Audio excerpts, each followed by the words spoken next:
Pasamos a Noticias 24. El exfrentista Mauricio Hernández Norambuena deberá permanecer cerca de 27 años en la cárcel. Esto tras la pena dada a conocer hoy por el ministro en visita, Mario Carroza.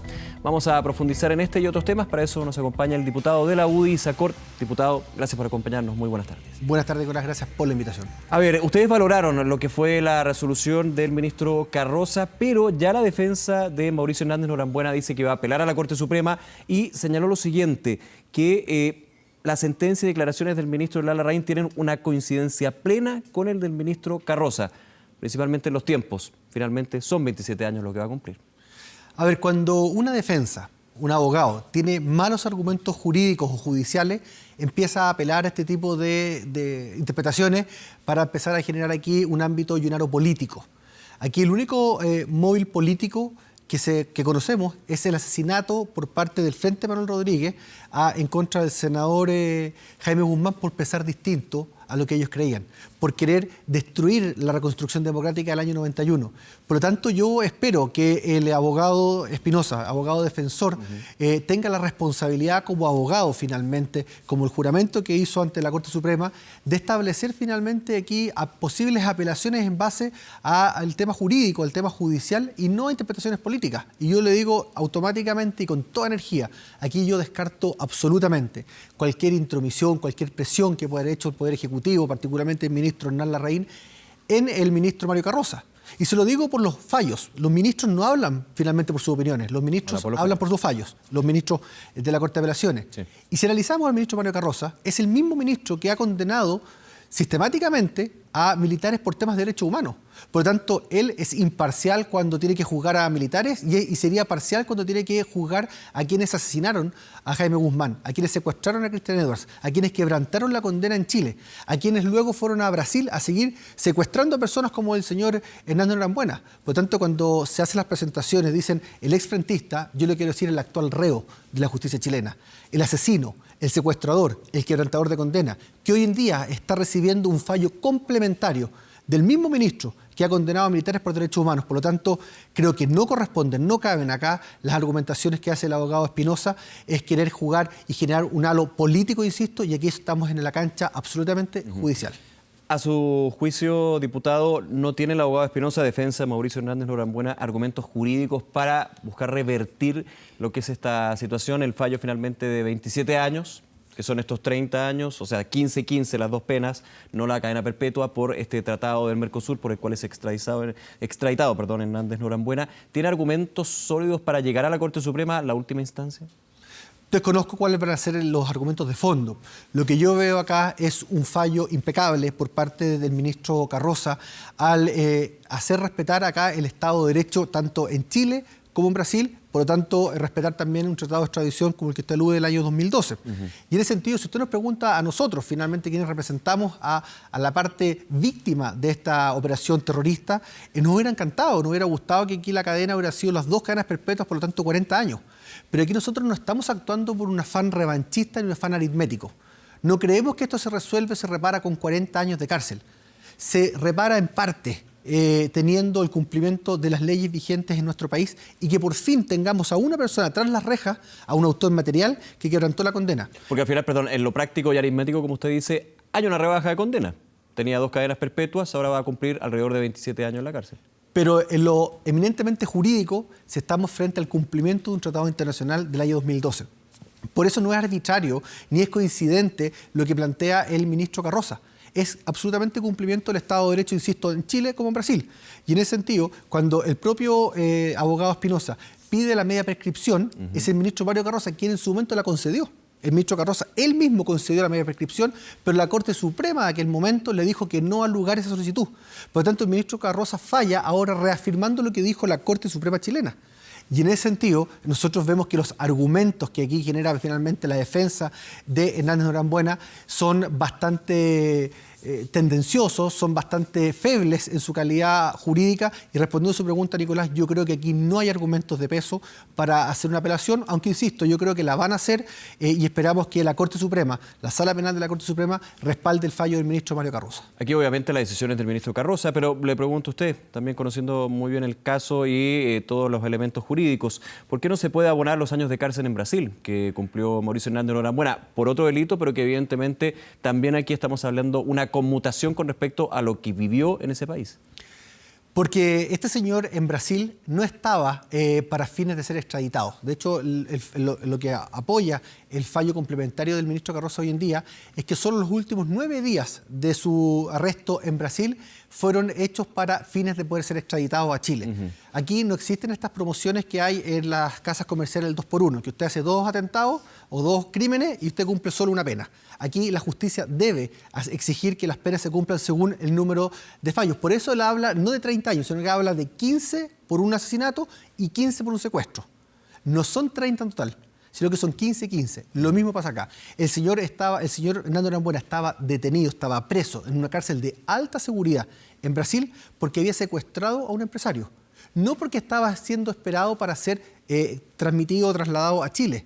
Y en ese sentido nosotros creemos que es lo que corresponde, que aquí las penas se cumplen de a una, según los atentados. Aquí, si no, sería muy fácil para todos estos terroristas o delincuentes o asesinos matar a 5 o 10 personas distintas y cumplir una sola pena. Eso no corresponde en derecho ni nacional ni internacional. Diputado, lo interrumpo un segundo, vamos a ver de inmediato, pero hay informaciones en la sede del Congreso en Santiago. Recordemos con respecto al fallo, diputado, que define finalmente lo que son 2 penas de 15 años para Mauricio Hernández Norambuena.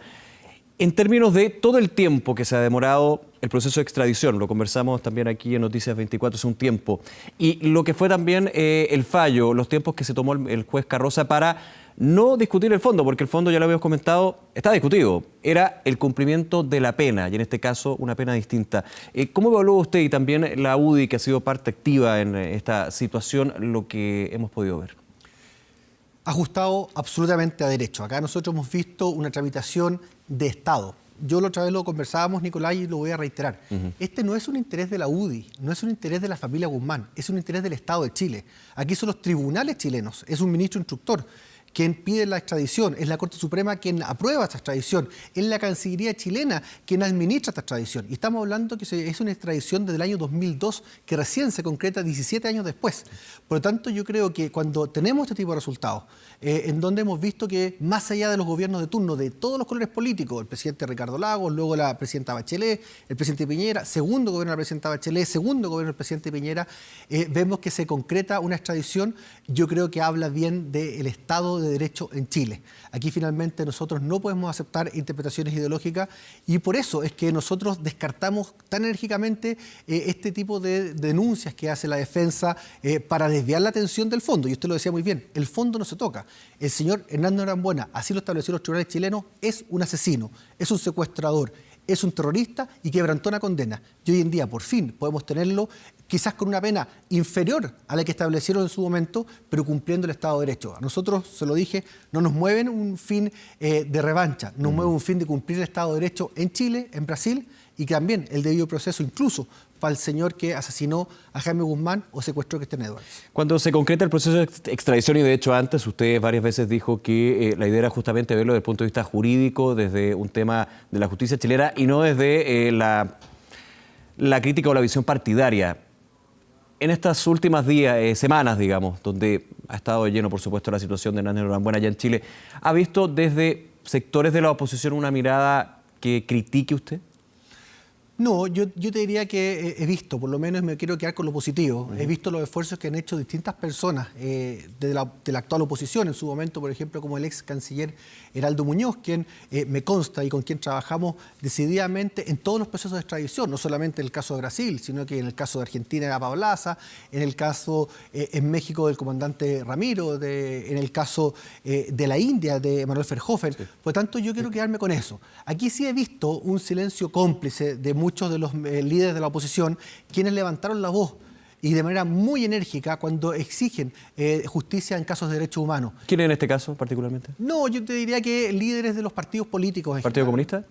por ejemplo, el Partido Comunista, en donde ha reclamado con tanta energía que se cumpla la justicia en temas de derechos humanos, pero acá no solamente guardan un silencio cómplice, sino que también muchas veces ellos han interpretado de que el actuar del Frente de Manuel Rodríguez tuvo que ver con un afán más patriota. Yo por eso me refiero al Frente de Manuel Rodríguez como el Frente de Manuel Rodríguez y le quito el tema patriótico, porque yo creo que de patriótico no tiene nada, sino que es absolutamente ideológico. Diputado, nos quedan algunos minutos, quiero aprovechar a llevarlo también a temas de la contingencia política. Está plagado de temas esta semana, pero uno en particular tiene que ver con quien fuera un ex miembro de la UDI. Estamos hablando de también ex candidato presidencial, José Antonio Kast. Un reportaje de La Tercera reveló que existen sociedades en Panamá donde la familia de José Antonio Kast tiene establecido ciertas transferencias. Aquí obviamente al hablar de Panamá uno comienza inmediatamente a pensar en beneficios tributarios, en el menor pago de impuestos y de hecho a través de este reportaje hubo una crítica por parte de la presidenta de su partido, Jacqueline Van Rysselberghe, quien dijo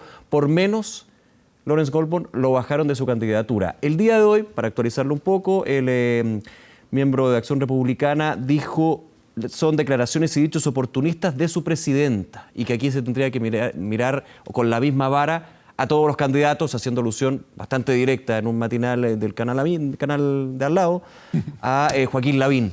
¿Cómo evalúa usted un poquito esto? A ver, cuando uno está en la arena política, en la arena pública, está expuesto finalmente que se hagan reportajes, se puedan entregar información de nuestras distintas actuaciones en el área pública.